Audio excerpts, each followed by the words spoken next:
जो गुजरात से हमारे यहाँ आकर आपके सामने बहुत ही गर्मजोशी के साथ ये केंद्र सरकार और राज्य सरकार हमारे रूढ़ी और प्रथा मेरे आदिकाल से जो लाखों वर्ष से जो हम यहाँ पैदाइशी इस धरती के हमारे व्यवस्था को किस तरह खत्म कर रहे हैं ये केंद्र और राज्य सरकार, इसके बारे में कहा। तो साथियों मैं इस पर थोड़ा सा और जोड़ूंगा कि हम आदिवासी ये समझ नहीं पा रहे हैं कि हमको कहाँ मार रहे हैं। आप दोस्तों और माताओं बहनों, हमें ये याद करना होगा, हमें धर्म से मार रहे हैं, हमें शिक्षा से भी मार रहे हैं, तो हमें समझना होगा धर्म से हमें कैसे मार रहे हैं, आपको मैं बाद में बताऊंगा। तो आप इसके बाद हमारे पूरे पश्चिम दिशा में जो भीलों का नेतृत्व करता है और पूरे भीलिस्तान में भील प्रदेश के नाम से पूरे भारत में राजस्थान पर सरकार के नाक में बोलता है ना दम करके रखा है। तो मैं उस शख्स को बुलाना चाहूंगा जो कम समय में आज पूरे राजस्थान पर आदिवासियों को किस तरह गोलबंद किए। आज सरकार उन पर आईपीओ लगाए, जिसको हम लोग यहां पर बोलते हैं तड़ीपार। हम समाज के लिए काम करते हैं, लेकिन ये केंद्र सरकार और राज्य सरकार ये संविधान विरोधी और मानवाधिकार विरोधी। हम आदिवासियों को कभी नक्सली केस, तो कभी आतंकवादी केस, तो कभी अपराधी केस करके हम जैसे युवाओं की आवाज को दबाना चाहते हैं। तो उसी तरह हमारे बीच श्री भावरलाल परमार जी आए हुए हैं, जो अपने अंदाज में राजस्थान से आए हुए हैं और अपने आदिवासी भीलिस्तान भीलों की आवाज को किस तरह वो आवाज को वह बुलंदियों पर पहुंचाए हैं श्री भावरलाल परमार जी।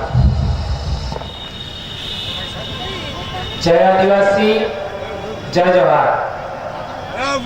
मंच पर विराजमान संयुक्त राष्ट्र संघ के आदिवासी मामलों के स्थायी मंच के उपाध्यक्ष मान्यवर फूलमन चौधरी साहब, पद्मश्री पढ़ा राजा सिमोन उराव जी और मेरे वैचारिक गुरु कार्यकारी अध्यक्ष महासभा विजय जी कुजूर साहब, हमारे राजस्थान, मध्य प्रदेश, गुजरात, भील प्रदेश के इलाके से आए तमाम मेरे भाई बंधु, महाराष्ट्र के गढ़चिरौली से आए भाई, बस्तर से आए और ओडिशा, वेस्ट बंगाल, सिक्किम और झारखंड के तमाम मेरे भाई बंधुओं और दूसरे देशों से आए हुए हमारा आदिवासी रिप्रेजेंटेटिव, सबको मैं आज नमन करता हूं।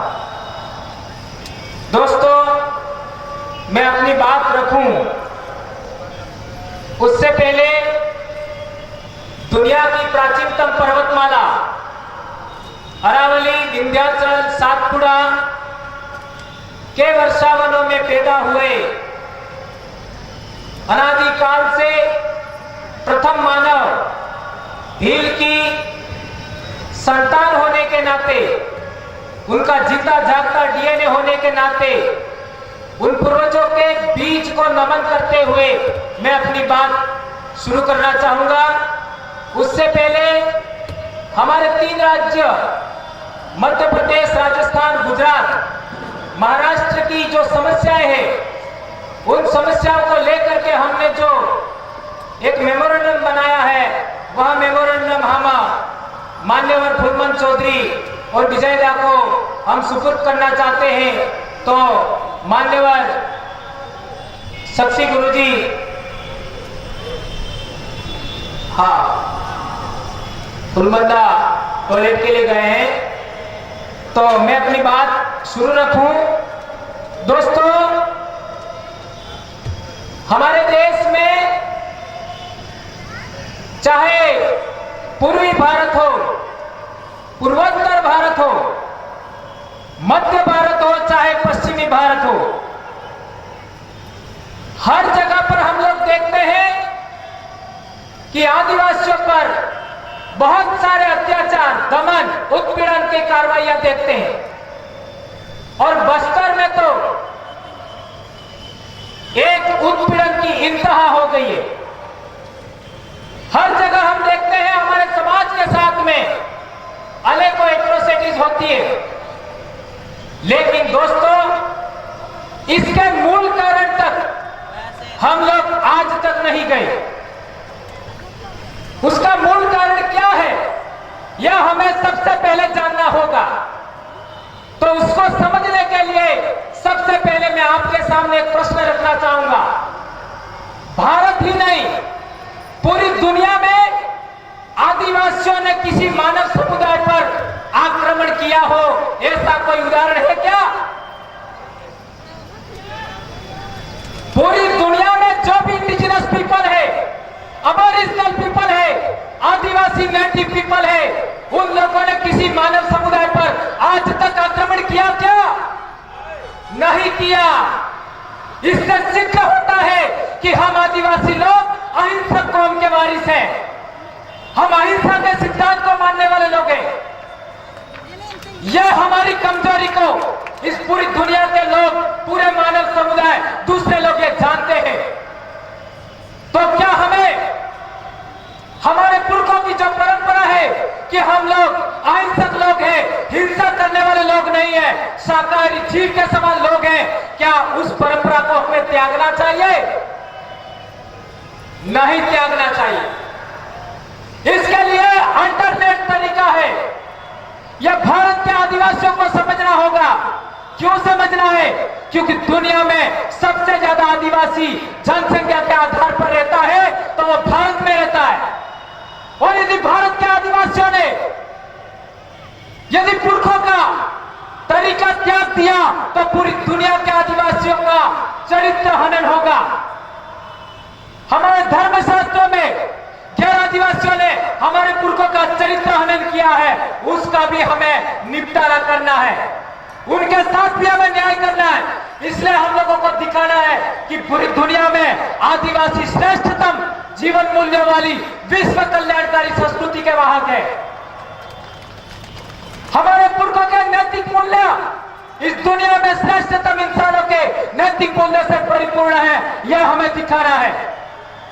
इसका सबसे बड़ा उदाहरण भारत में आए दिन महिलाओं के साथ बलात्कार होते हैं। 5 साल की बेटी के साथ दिल्ली में बलात्कार होता है। 20 साल 15 साल की तो बात अलग है। आए दिन की बात है महिलाओं के साथ एट्रोसिटी का मामला। आदिवासी कम्युनिटी में आज तक ऐसा उदाहरण कहीं हुआ हो तो बता दीजिए। भारत ही नहीं, पूरी दुनिया के इतिहास में दिखा दीजिए। आदिवासी महिलाओं को प्रधान मानता है। आदिवासियों की संस्कृति महिला प्रधान है। हमारे रीति रिवाज में देख सकते हो, शादी ब्याह में महिलाओं को प्रधानता दी गई है। और दोस्तों, एक दूसरी बात है कि आज दुनिया में सबसे ज्यादा विश्व शांति को लेकर के खतरा है। यानी पूरी दुनिया में आज मिडिल ईस्ट को देखिए, आज साउथ चाइना सी, कोरिया प्रायद्वीप में देखिए, आज कहीं पर भी जाओगे तो पूरी दुनिया में विश्व शांति को खतरा है। ये दुनिया है वो तीसरे विश्व युद्ध की ओर बढ़ रही है। यदि दुनिया को, सारे मानव समुदाय को विश्व शांति का कोई संदेश दे सकता है तो वो कौन दे सकता है? वो पैगाम कौन दे सकता है? वो आदिवासी दे सकता है, उसके अलावा कोई नहीं दे सकता। इस पूरे विश्व में स्थिरता, इलाकाई स्थिरता का कोई पैगाम दे सकता है वो आदिवासी दे सकता है, उसके अलावा कोई नहीं दे सकता। इतनी महान विरासत के वंशज हैं आप, उतने महान पूर्वजों के वंशज हैं। इसी वजह से भारत में जो लोग अपने आप को श्रेष्ठ मानते हैं, इस दुनिया पर राज करने की इच्छा पाले बैठे, वे लोग हमारे आगे इस जीवन मूल्यों के मामले में घिसट सिद्ध होते हैं। इसलिए आदिवासियों पर एट्रोसिटी होते हैं। यह मूल कारण है, हमारी संस्कृति को ध्वस्त करने का यह सबसे बड़ा कारण है। एक और बात, आज दुनिया में सबसे बड़ी कोई समस्या चिन्हित की जाती है तो वह समस्या है जलवायु परिवर्तन। जलवायु परिवर्तन के बारे में दिसंबर 2015 में यह जो जलवायु परिवर्तन का सम्मेलन हुआ पेरिस में, वह एक कि यदि पूरी दुनिया को बचाना है तो भारत के आदिवासियों की जीवन शैली हमें अपनाना होगा।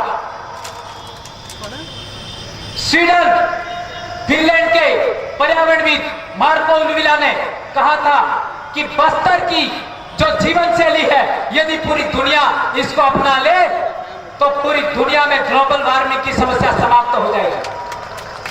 आज दुनिया क्या सोच रही है और भारत के हुक्मरान क्या सोच रहे हैं, यह सोचने की बात है। भारत का हुक्मरान मनुवादी व्यवस्था, पूंजीवादी व्यवस्था, ब्राह्मणवादी व्यवस्था के आधार पर चलती है। इसी व्यवस्था वो आदिवासियों की विरोधी व्यवस्था है। इस देश में आदिवासियों की व्यवस्था रहेगी या मनुवादी ब्राह्मणवादियों की व्यवस्था रहेगी। इन दोनों में श्रेष्ठ कौन है, इसको लेकर के यह संघर्ष जो चल रहा है, उस संघर्ष के कारण ही हम लोगों को प्रताड़ित किया जा रहा है, हम लोगों को परेशान किया जा रहा है, हमारा दमन किया जा रहा है, महिलाओं के साथ बलात्कार आदि घटनाएं घटती है। दोस्तों, यही बात हमने पिछले 2 साल में हमारे राजस्थान, मध्य प्रदेश, गुजरात और महाराष्ट्र के इलाके में बड़े जोर शोर के साथ में चलाया। सोशल मीडिया पर, यूट्यूब पर हमारे कई सारे स्पीचेस चल रहे, उसकी वजह से पश्चिमी राजस्थान, पश्चिमी भारत में भूचाल आ गया। आज पूरे देश में सबसे ज्यादा विश्व आदिवासी दिवस को लेकर के हंगामा मचा हुआ है, वो है बिल प्रदेश। आज आप लोग यूट्यूब, फेसबुक पे माध्यम से देख लीजिए, उस इलाके में विश्व आदिवासी दिवस को लेकर के क्या हो रहा है। यह सब हमको सिखाया आप लोगों ने। आप हमारे गुरु हैं, आप लोगों से जानकारी लेकर के हम लोगों ने हमारे इलाके को स्टेब्लिश किया। यही बात पूरे देश भर में चलनी चाहिए, तो आने वाले समय में इस देश का जो आदिवासी है वो वास्तव में इस देश का मालिक सिद्ध होगा और हम लोगों को प्रताड़ित करने वाले लोग अपने मुंह की खाएंगे। ये सभी जानकारी हम लोग हमारे समाज को, हमारे इलाके में दे रहे थे, तो हम कर्मचारी हैं, ऐसा करके हम 3 लोगों को गवर्नमेंट ने एपीओ किया। मैं तो राजस्थान सरकार को धन्यवाद अदा करना चाहता हूं। भंवरलाल परमार एपीओ हुआ, मेरा समाज जाग गया। 30 लाख लोग, 30,000 लोग सड़कों पर आए। डूंगरपुर के जो सड़कें थी, 700 से 800 पुलिस वाले, सेना के लोगों ने डूंगरपुर की सड़कों पर दुकानें बंद करवाई। जो लोग बंद नहीं करना चाहते थे उनकी भी बंद करवाई। इतना खौफ पैदा हो गया, इतना डर पैदा हो गया, लेकिन आदिवासी किसी इंसानों में, किसी दूसरे मानव समूह में खौफ पैदा नहीं करना चाहता, डर पैदा नहीं करना चाहता। वे डरते, हम क्या करें? हम डरना नहीं चाहते, वे डरते हैं। अरे काहे को डर रहे हो भाई? हमने तो कभी भी किसी के ऊपर हिंसा नहीं किया, आक्रमण नहीं किया। हम तो वैसे भी, एक सांप होता है जहरीला जीव, उसको भी हम लोग मारते नहीं है, घी का दीपक करते हैं, सांप चला जाए। टाइगर बॉय चित्रू मंडावी, आपने फोटो देखे होंगे, वो टाइगर के साथ खेलता था। हिंसक जानवर, जहरीले जानवरों के साथ भी हम सजीवन की जीवन शैली अपनाते। तो हम लोग, हमारी जो राज्य सरकार है, उसको धन्यवाद ज्ञापित करना चाहते हैं। और जितने लोगों ने हमारे बारे में गलत प्रचार किया, चाहे वो नेता हो, चाहे गैर आदिवासियों के संगठन हो, उनको भी हम धन्यवाद देना चाहते हैं कि आपकी वजह से हमारा समाज, सोया हुआ समाज जागृत हो गया। और दूसरी बात, पिछला साल हम लोग तो आपके बीच थे। आधा किलोमीटर पर मुख्यमंत्री वसुंधरा राजे का कार्यक्रम था और आधा किलोमीटर पर हमारे भाइयों ने विश्व आदिवासी दिवस का ऐसा जलवा बिखारा और ये नारा दिया, जय जोहार का नारा है, भारत देश हमारा है। इस नारे की वजह से और दाहोद और अलीराजपुर के बीच में हमारे माननीय प्रधानमंत्री नरेंद्र मोदी जी का कार्यक्रम था। उस कार्यक्रम से भी बड़ा कार्यक्रम 20 किलोमीटर पर दाहोद में हुआ और 20 किलोमीटर पश्चिम में आपका अलीराजपुर में हुआ। इसका परिणाम देखिए दोस्तों, मध्य प्रदेश के अधिकांश जिलों में आज छुट्टी है। गुजरात के लगभग सभी जिलों में, आदिवासी जिलों में 1 सप्ताह का कार्यक्रम चल रहा है। और राजस्थान सरकार ने आज प्राइमरी एजुकेशन, सेकेंडरी एजुकेशन और आपका संस्कृत विद्यालय सब में विश्व आदिवासी दिवस समारोह मनाने का ऐलान किया। यह किसकी वजह से हुआ? यह आप लोगों के ज्ञान का हमारे अंदर जो संचरण हुआ और हम लोगों ने उन लोगों को जाग करके हमारे समाज को जागृत किया, इसके परिणाम की वजह से यह हुआ। तो हम लोगों को एपीओ किया सरकार ने, हम तो उनका धन्यवाद ज्ञापित करते हैं। और यह भी कहना चाहते हैं कि आप जितना भी आदिवासियों को दबाओगे, आदिवासी उतनी ही तेज गति से खड़ा होगा और उसको कोई माई का लाल चैलेंज नहीं कर सकता, कोई रोक नहीं सकता। और वैसे भी हमारी भीली बोली में कहावत है, भीलने डाक ने हाथ नो डाक बराबर। इसका अर्थ होता है भील नो वैर, यानी भील की दुश्मनी और सांप की दुश्मनी बराबर होती